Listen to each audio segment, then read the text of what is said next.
Diolch am ymuno ni yng Nghanadledd Cenedlaethol Seren 2018. Ewch yn bellach. Thank you for joining us in the Seren National Conference 2018, Above and Beyond.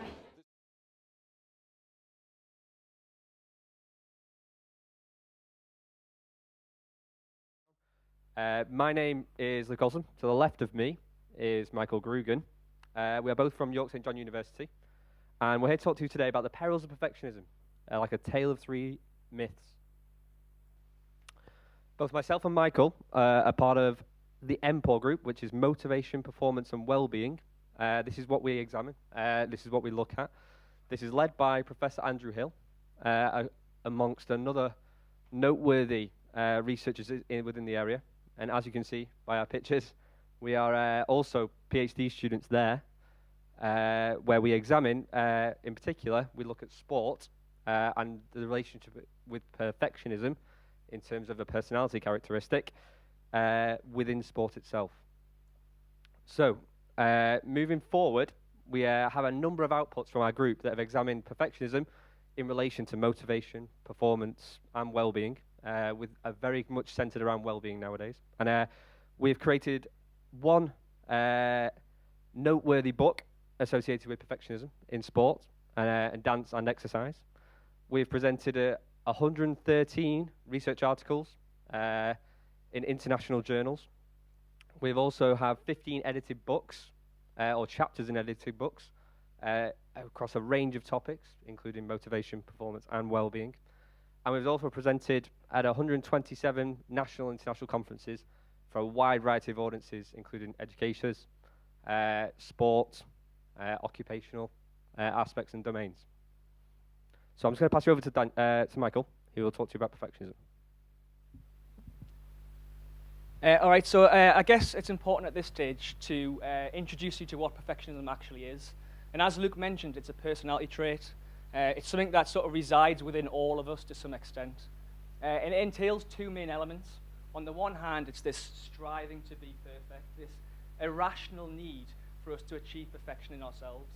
But on the other hand in that, and in combination with that, is this sort of self-critical element, this idea that when we're not perfect, we're going to be extremely critical of ourselves for not being perfect, or in some cases for other individuals not being perfect. And today I'd just like to talk to you a little bit more about what perfectionism is in a bit more detail, and second of all, and perhaps more importantly, why it's relevant for us as educators and people who work with students on a daily basis to know more about. It exists in sort of three forms. The first form is expecting yourself to be perfect. You know, I myself must be perfect. Nothing other than perfection is going to be good enough for me in my eyes. The second form is thinking other people expect you to be perfect. This could be your parents, your teachers, or even perhaps society at large. You know, I'll go on social media and I'm seeing things that instill a message in me that I need to be perfect. And then finally, expecting other people to be perfect. This is once again within the self, but directed outward towards other people. I expect my students to be perfect. I expect my children to be perfect. I expect my co-workers to be perfect. When it comes to this particular form, I always think of Roy Keane when it comes to sport anyways. This idea of you're never happy with anybody around them because they're just not good enough. Just to give you a bit of a case study there. The first one's what we call self-oriented perfectionism, the one that resides within the self and about the self. And I'm going to show you a profile of adjectives or profile of characteristics, what we'd expect within this form of perfectionism. And if you just have a quick glance over them, you'll be able to see down this side in particular, there's quite a lot of positive things going on, things that you maybe would want to have or be described like yourself, things you'd want your children to have, if your parents, things you'd want your students to have in this sort of educational environment.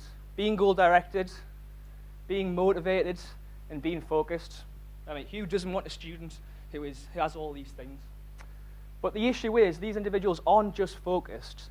They're so focused to the extent that it's described as being relentless. It should be coming up, but there we go, relentless. The importance these individuals attach to being perfect is so irrational to the extent that they're insecure about themselves, they're dissatisfied with everything they achieve and themselves as an individual. And finally, they engage in self-defeating behaviors because of it.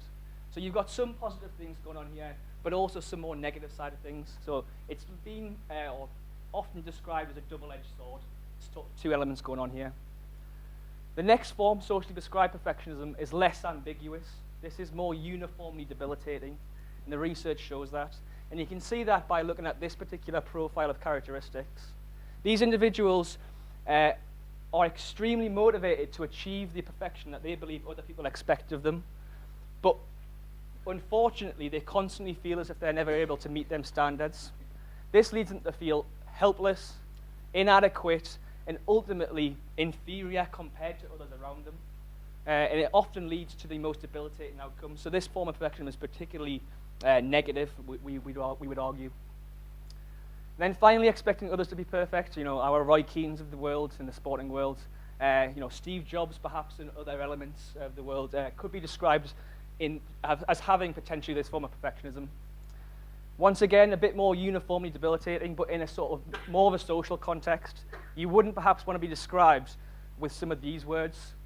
And the way it works is that these individuals are ultimately so demanding of others to the extent that they're continuously dissatisfied with, judgmental towards, and critical of everybody around them.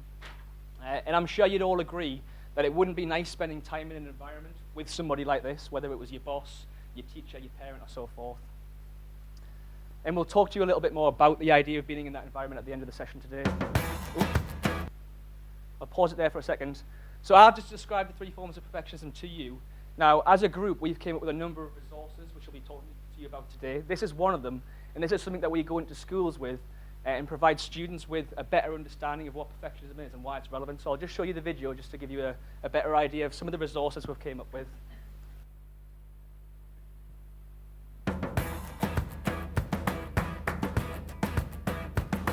Perfectionism means having unrealistic expectations and thinking and feeling negatively when those expectations aren't met. Perfectionism exists in everyone to some degree, and it comes in three flavors. Expecting yourself to be perfect. This won't mean you work hard and perform better, it means lots of unnecessary anxiety and worry. Expecting others to be perfect. This can impact negatively on your relationships. Who wants to be around someone who's demanding and unhappy with you all the time? Or thinking other people, like a parent, teacher, or coach, expects you to be perfect. Believing others only like you if you perform, look, or behave the way they want is the worst flavor. Some have a mix of flavors. Some have lots, others a little, but most are somewhere in between, and it can impact negatively on your mental health. The consequences depend on what flavor and how much of it you have. Too much and things start to get stressful, like wearing a heavy backpack that gets heavier until you can't carry it anymore. Wanting to be good at things is great. Wanting to be perfect just makes the backpack heavier. The amount of perfectionism in young people is increasing. However, you can put the heavy backpack down. If you think perfectionism is impacting your mental health, speak to someone you trust, like a parent, teacher, or coach. They'll help you get the support you need. If you just want to know how to be a little less critical of yourself and others, perhaps learn how to enjoy things a little more, here are 3 top tips. 1. Don't base your self-esteem on how you perform. Instead, try to feel good about things you have more control over, such as being a kind person or how hard you work. 2. Cut yourself some slack. No one's perfect. Mistakes happen. When they do, focus on the positives. 3. Getting things done is better than getting things perfect. Try not to put things off and avoid overthinking. When it's done, it's done.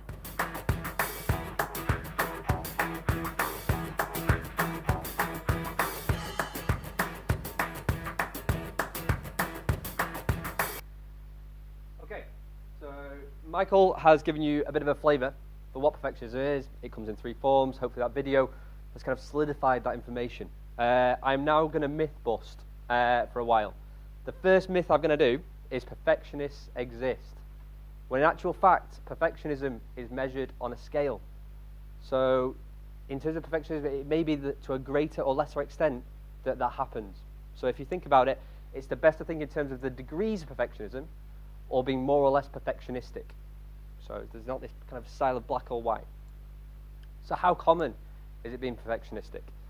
In a former life of mine, I was once a college athlete in America. I was highly perfectionistic when it came to playing golf. like highly, to the point when golf clubs may or may not have snapped at various times. And therefore, yes, I was highly perfectionistic in that environment, and ultimately, potentially, it led to my downfall associated with that sport. In my work associated with research, I am more probably conscientious. I work hard, I'm diligent, but I wouldn't say I'm perfectionistic in kind of these aspects. There we go, and we get there. So, making a cup of tea. Probably the most unperfectionistic aspect of my life, unless I'm making that cup of tea for my mother. And however, predominantly, it's just no. Like whether the tea bag goes in first, whether the milk goes in first, has no influence on me. Similarly, this is my desktop. Some people, it'll make their skin crawl. Things will have to be in orders. Things will have to go into files. For me, this does not bother me. I'm not perfectionistic in that environment. But what does the research say? So that's just my kind of life. So it says that 90% of people are perfectionistic in some aspect of their life. Okay, and that can probably work in domains associated with whether it's sport, whether it's education, whether it's with their occupation. Myth 2, it's all about you. When in actual fact, yes, it is a personality characteristic. It is inside you to a greater or lesser extent, but actually it has social ramifications. That is, self-orientated perfectionism, expecting yourself to be perfect, can lead to social isolation. We want our students or our colleagues to work hard. We want them to be conscientious.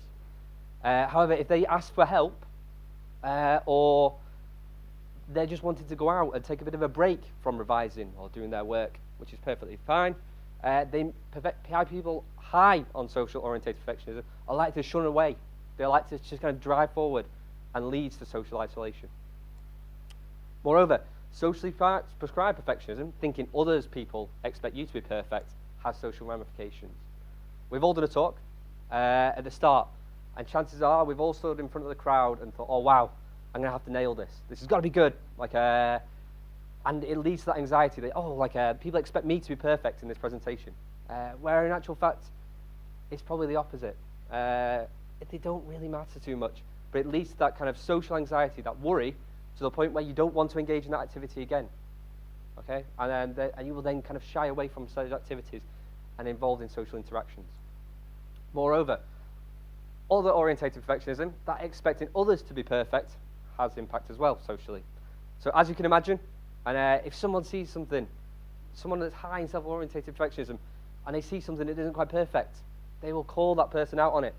They will be demanding that it needs to be better. And that can lead to conflict, high conflict, and where relationships, whether it's peer-to-peer or a leader to a peer, can just break down. Myth 3, everything will be okay in the end. If it's not okay, it's not the end. This is a quote by John Lennon. And it may ring true for most aspects of our lives. However, when it comes to perfectionism, it probably doesn't. And I'll explain why. So perfectionism is increasing over time. So colleagues of mine have done studies across 37 years, and over 40,000 students have found that it's increasing both in Canada, USA, and the UK. So why do we care, though? What does this really mean? It means the percentage of young people experiencing clinically relevant levels of perfectionism, that is perfectionism that has debilitating outcomes, is increasing. So from 1989, we're at 9.5%. In 2017, we've nearly doubled that at 18.1%. But what's next?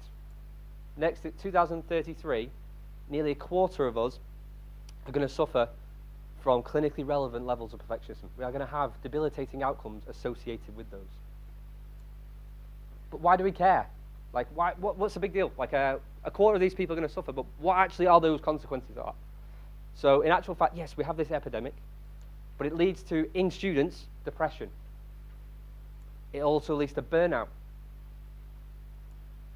Outside of education is related to ill health. So it can predict ill health in terms of headaches, chronic fatigue, or insomnia. But also, when you are experiencing diseases, those experiences are far worse. So whether it's for coronary heart disease, for instance. And probably most starkly, it actually is correlated with early mortality, in both in adults and in adults with diabetes. In terms, whilst there are mainly physical ill health issues, psychological ill health, a number of papers, so not just one or two, we're talking over 20 studies for each one roughly, perfectionism relates to burnout, suicide ideation, that thoughts of thinking about suicide, depressive symptoms, anxiety symptoms, bulimia symptoms, and other psychopathological disorders. I'll pass you over to Michael. We'll leave all that stuff aside for 1 second. Obviously, a bit more. Sorry. We'll leave that stuff just for a second for aside, because on a brighter note, when we ask ourselves this question, this is perhaps what's most important and why we're here today, is to think about this question: can psychological interventions reduce perfectionism? Or perhaps more relevantly to that, can we as individuals do something about reducing perfectionism within our students? And there is evidence to suggest that yes, we can significantly reduce the levels of perfectionism within young people or people experiencing these clinically relevant levels of perfectionism. And often what I've thought about this is, well, I'm not a clinical psychologist, I'm not a medical health professional, so what could I do about this? And I suppose, as we all know, the most basic thing we can do is just make sure that our students are aware and help signpost them if they are experiencing mental health difficulties to a medical health professional or a GP. That's obviously the most basic thing we could do, and I'm sure that we all do anyways. But beyond that, there's other things we can do more specific to perfectionism. We can use these sort of psycho-educational books to help individuals ultimately overcome their irrational thoughts about perfectionism. There's two examples on the screen here that we've sort of been engaging with as a research group. And if anybody's obviously interested in finding more details about these, please do get in touch. There's also things we can do if we're worried about somebody else who may have high levels of perfectionism, whether that's our family members or our friends. These are two other psychoeducational books. Now, what these books do is ultimately help the individuals to challenge their irrational thoughts that drive and maintain their levels of perfectionism. And it does this through encouragement through activities that help individuals to stop overthinking as much, to help them stop catastrophizing things in their life. Things aren't always as bad as they would seem and they would sort of imagine in their own heads. It helps them to sort of increase their levels of self-compassion, the way they think about themselves, to avoid that sort of self-defeating sort of behaviors. It helps them to introduce degrees of success, because for these individuals, success exists in black and white terms. They're either perfect and therefore successful, or they're a failure. There's no in-between, there's no grey scale going on here. Whereas obviously we know as individuals that success can exist in different degrees, to a greater or to a lesser extent. And it's about getting these individuals to understand that particular notion. And then finally, and quite interestingly, I think, this idea of turning on and turning off. So the example that I provided yesterday and the example I'll provide again today is, we finish an assignment as a student, we might check it once, we might check it twice, we might check it 3 times, which I think is quite a healthy, rational way of doing things. We might get our parents to check it, that's what I used to do. Once again, quite rational. Then we might submit it, we're fine. The irrational side of that might be an individual who not just checks it once, not twice, not 3 times, maybe 10 times, maybe 15 times. They might check it so much that they introduce new mistakes into their work.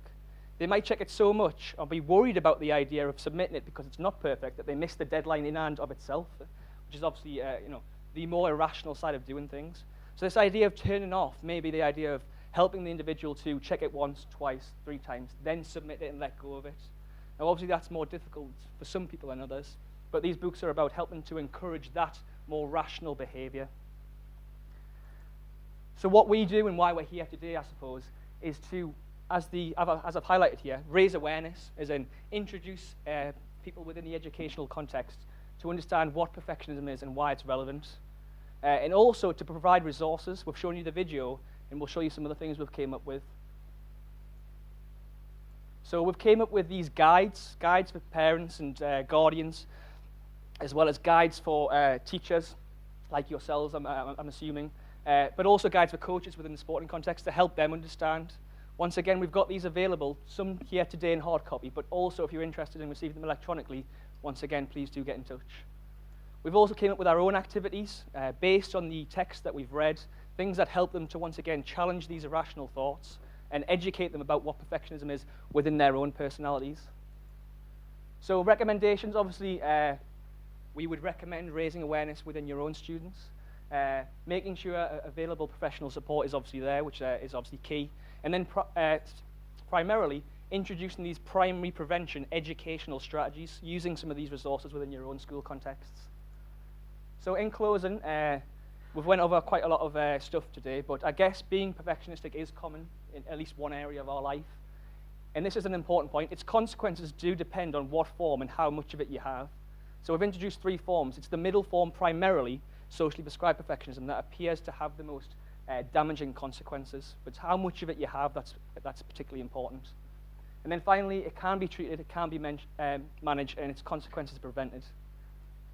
So before we ask for any questions, we're just about done now. What I want to do is just quickly tell you a little bit more about some projects we're doing, something that we're interested in.